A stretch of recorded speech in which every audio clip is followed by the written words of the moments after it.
Sabay na umusad ang dalawang malaking usapin na kinasasangkutan ng pamilya Duterte kahapon matapos tutukan ng Kamara ang impeachment complaint laban kay Vice President Sara Duterte habang nagpatuloy rin ang pag-usad ng kasong crimes against humanity laban kay dating Pangulong Rodrigo Duterte sa International Criminal Court o ICC.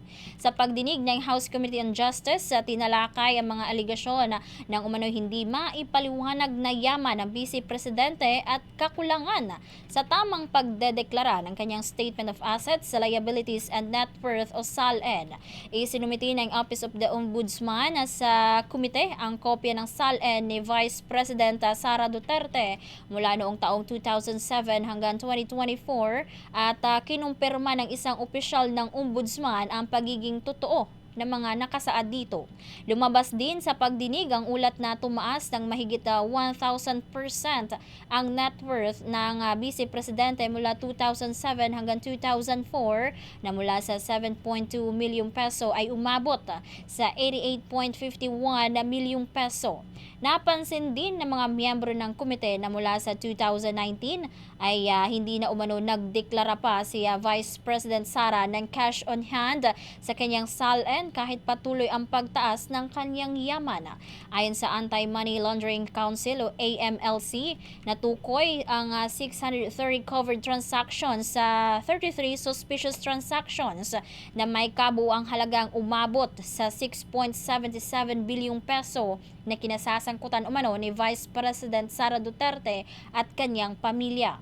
Ayon pa sa ulat, nasa 4.4 bilyong peso ang pumasok sa mga account, 1.5 bilyon ang lumabas at may humigit kumulang 791 milyong peso naman na hindi matukoy kung inflow o outflow.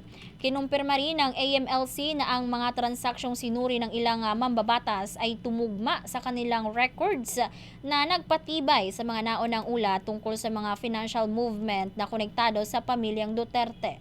Samantala sa ICC naman sa The Hague, pinagtibay ng Appeals Chamber ang jurisdiksyon ng korte sa kaso laban kay dating Pangulong Duterte kaugnay ng umano'y mga pagpatay sa ilalim ng war on drugs ng kanyang administrasyon.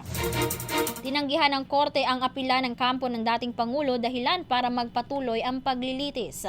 Ayon sa mga human rights lawyer at ilang grupo, ang desisyon ng ICC ay itinuturing na tagumpay ng mga biktima ng war on drugs at hakbang patungo sa pananagutan.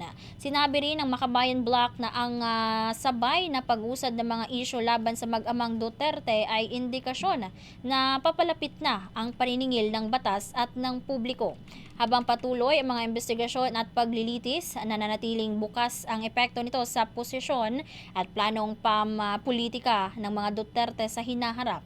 Kabilang ang usapin ng impeachment at pananagutan sa international na korte.